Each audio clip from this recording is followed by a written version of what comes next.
Hey everyone, this is Renee Frey from Talent Q, and you're listening to the Conscious Professional Podcast.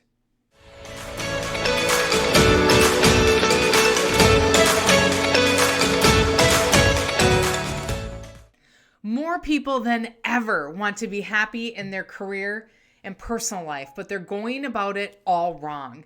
I'm here to set the record straight and emphasize the importance of prioritizing your mindset. I am thrilled you're here. When anyone is looking for a new job, they reach out to me. They call, text, DM, even approach me at the grocery store. I can't make this stuff up. Everyone knows me as the job lady and thinks I know everyone and where all the jobs are. Spoiler alert, I don't know every job, but I am an expert at helping people land one that they love. The funny part, so many people don't even know what they're good at or how their skills translate to another industry. They'll sit down and ask, what jobs would I be a good fit for? And honestly, I'm always a little perplexed by this lack of confidence. I see incredibly talented people who have been in their roles for years suddenly freeze up like a deer in the headlights. It's as if a huge red stoplight is in front of their face and they're sitting in their car at the intersection. They're unsure whether to continue forward, turn left, or go right. Some people even want me to tell them exactly what roles to pursue. And here's the thing, that's not my place. You control your career. You control which opportunities you go after.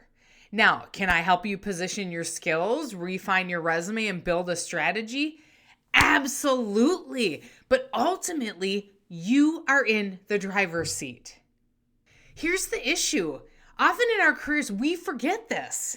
I've been there too. It's so easy to think that because we work for a company, they're steering the wheel. But let me be real. Fuck that. Never let someone else be in charge of your career. When I was 30 years old, I started working for Target Corporation, my first Fortune 500 company. At first, I was totally along for the ride. I had to learn the ropes, how to hit my goals, how to meet my KPIs, and navigate the company culture. For the first few years, I trusted my leaders to guide my career moves because, frankly, they had more experience at the company. And at first, that trust paid off. I moved to teams that they thought would best position me for future promotions, and things seemed to be working. But then the trust was broken. I thought I was on a clear path to promotion from senior recruiter to executive recruiter. But guess what? My manager left the company, and the new leadership had other ideas. The GPS I had been relying on suddenly went haywire, and the smooth road that I'd been traveling turned into a confusing detour. The real gut punch? Coming back from maternity leave, I was sure I'd be promoted after having my best performance review ever. Instead, nothing. No promotion, no acknowledgement. I was pissed. That's when I realized I handed over too much control. I got back in the damn driver's seat and started steering. I went straight to my boss and said, "Talk me off the ledge. I want that promotion." Ironically, like magic, the very next day I had that conversation, an executive recruiter position opened up on another team. The shitty part? I had to interview for it all over again, redoing assessments and proving myself. But you know what? That was okay. It was totally okay. Because when I finally got that promotion, I fucking earned it. It wasn't handed to me because of politics. I totally earned it, and I was so proud of myself. This brings me to today's episode, control. What can we control in our careers? And just as importantly, what can't we control? Here's the thing. The only thing we can truly control is our reaction to what happens around us. But with that, there's so much power. You control your attitude and your mindset. You control whether you're open to learning and adapting. You control the effort you put into self-improvement and growth. You control the skills you develop and the knowledge you acquire. You control your personal brand and how others see you, how you communicate, and how you show up in the world. But let's be clear, you don't control other people's decisions. You don't control the job market or the economy. You don't control your company's leadership changes or how they'll choose to run their business. What you can do is make damn sure that you're ready for anything. You're in the driver's seat. It's up to you to steer towards opportunities, navigate roadblocks, and when necessary, pave a new road entirely. So whether you're staring at that metaphorical stoplight or feeling like you're stuck on a detour, remember this. You gotta take the wheel. It's time to take control. This episode is about stepping into the driver's seat of your career. So buckle up and let's get steering. There are so many people out there who are conflict avoiders, people who don't speak up or share what they want in their careers. Honestly, I will never understand this. Don't be a sheeple, people. You are not a passive passenger in your career journey. You are in control, whether you realize it or not. Maybe I've been a confident person my whole life. That's possible, but even confidence can be cultivated.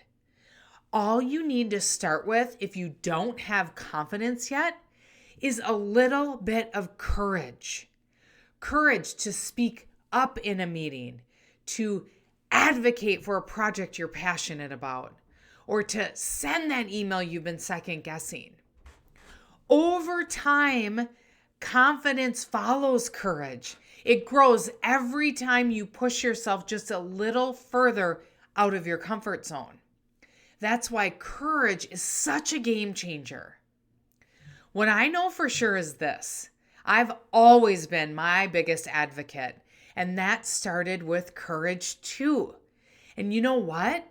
You need to be yours too. Nobody else is going to fight for what you want as hard as you will. That's your job. Here's the thing. What's wrong with asking for what you want in your career? Why do so many of us shy away from advocating for ourselves? Do you think that's because your company pays you a salary that you're obligated to do whatever they tell you without question? Let me tell you something loud and clear. They pay you a salary in exchange for the value you provide through your work. It's a professional transaction. It's not a one-sided deal where you sacrifice your voice and your ambitions just because they cut you a paycheck. No. If this is hitting home for you, let's dive into the mindset aspects now. Mindset shift number 1. Stop being grateful for the bare minimum. Yes, be thankful for your job. It pays the bills and puts food on the table. But don't confuse gratitude with settling. You can be grateful and still strive for more. You can love your job and still have goals to grow and develop and get promoted. Mindset shift number 2. Understand your worth. Your company doesn't pay you out of the goodness of your heart. They pay you because the work you do creates value. When you recognize the worth of what you bring to the table, you start to realize that asking for what you want isn't selfish or entitled. It's part of the professional equation. Mindset shift number 3, advocacy is not arrogance. Some people worry that advocating for themselves will make them look pushy or demanding. Let me tell you, it's not arrogant to know your value and speak up for your goals. It's necessary. If you're not willing to advocate for yourself, who will? Mindset shift number 4, no one cares about your career more than you do. Your boss, your company, even your well-meaning coworkers, they're all busy with their own careers and priorities. If you're waiting for someone to notice your potential and hand you opportunities on a silver platter, you're going to be waiting a long time, my friend. You have to take initiative. It all comes down to this. Stop waiting for permission. Stop waiting for someone else to tell you what you're capable of or what you're worth. You already know. This doesn't mean that you have to be combative or ungrateful. It's about being clear, intentional, and confident in your career. When you know what you want, don't just sit back and hope it happens. Speak up. Ask for it. And if someone tells you no, that's okay. You're still in the driver's seat and you can steer towards a new opportunity. So let me ask you, what's one thing you've been holding back on asking for in your career? A raise, a promotion, a new project, more flexibility? Whatever it is, I challenge you to take that first step today. Advocate for yourself. Speak up. Because the truth is, the only way to truly get what you want in your career is to ask for it. Let's steer in the direction of your goals and leave hesitation in the dust. When you take courageous steps, you start to realize something powerful. There are things you can control and there are things you can't. And the sooner you learn to surrender what you can't control, the sooner you free yourself to focus on what truly matters. Think about it. You can't control if a role you get excited about gets filled internally. You can't control if a company goes through layoffs or if someone else's resume looks slightly stronger than yours on paper.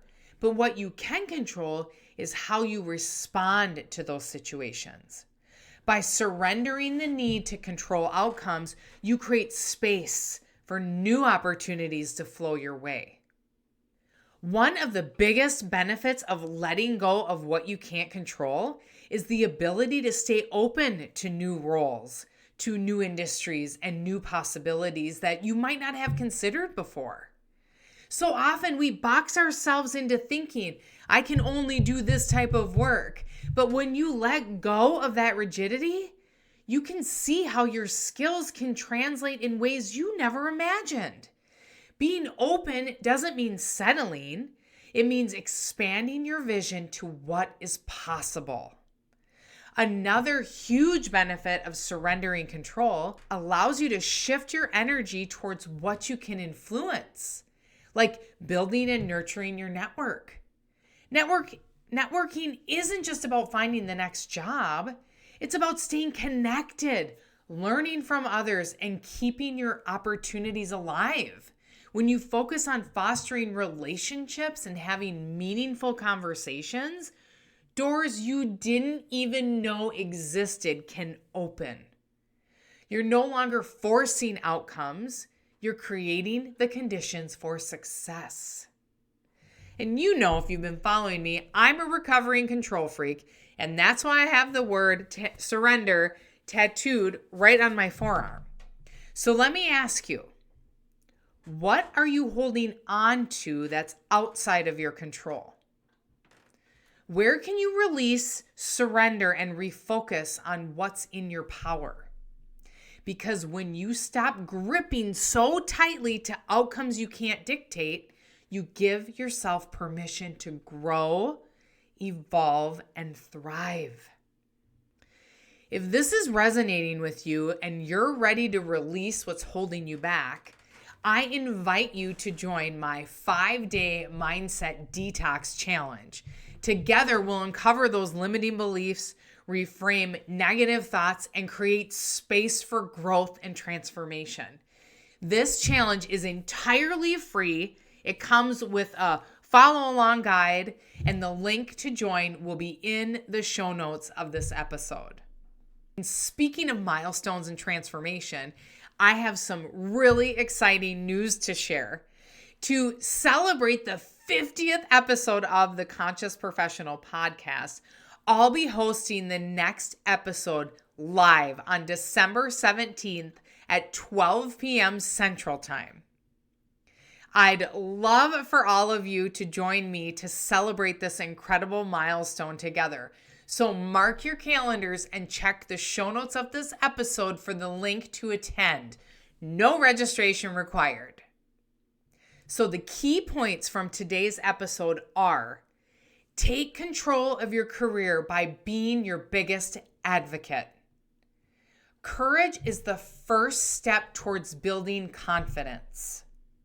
Surrender what you can't control and refocus your energy on what you can. Be open to new roles and possibilities. Build meaningful connections through continuous networking. Your career is in your hands. It's time to take the wheel. Thanks so much for listening, everyone. Share this episode with someone you love and go make one change to be better than you were yesterday. Live your life with intention. I believe in you. I'm on a mission to help as many people as possible. So if you would, please hit the follow button so we can grow our community of conscious professionals. Whether you're listening on Spotify or Apple Podcasts, you can find the button at the top of the page. See you next week. Cheers, everyone.